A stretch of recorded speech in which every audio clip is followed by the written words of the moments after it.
حضرت سیدنا انس بن مالک رضی اللہ تعالیٰ عنہ آپ فرماتے ہیں میرے حضور صلی اللہ علیہ وآلہ وسلم نے فرمایا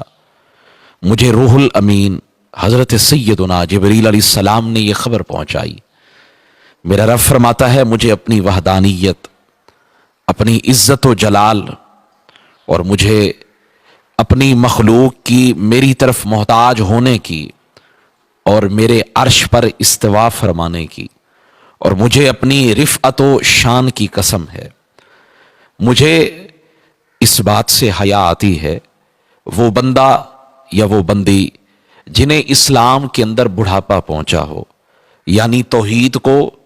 اور رسالت کو مان کر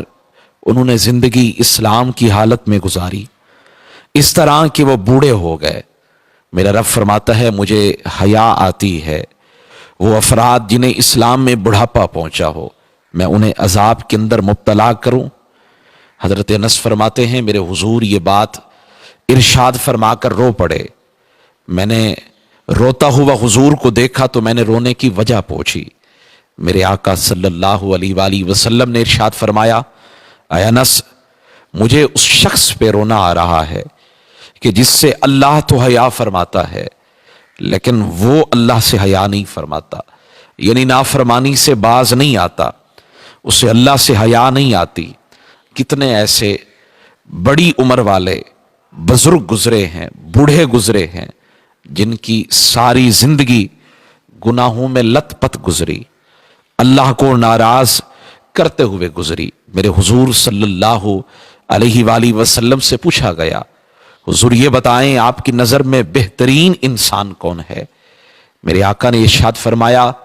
بہترین انسان میری نظر میں وہ ہے من طال عمرہ وحسن عملہ، فرمایا جس کی عمر بھی بڑی ہو اور جس کا عمل بھی بڑا ہو، جس کا کردار بھی بڑا ہو، جیسے جیسے عمر بڑھتی جائے اس کا اخلاق بڑھتا جائے، اس کی گفتار خوبصورت ہوتی جائے۔ عرض کی گئی بندہ نواز آپ کی نظر میں برا فرد کون ہے؟ حضور نے فرمایا میری نظر میں سب سے برا شخص وہ ہے جس کی عمر زیادہ ہو جائے اور اس کا اخلاق بھی اور زیادہ گراوٹ کا شکار ہو جائے۔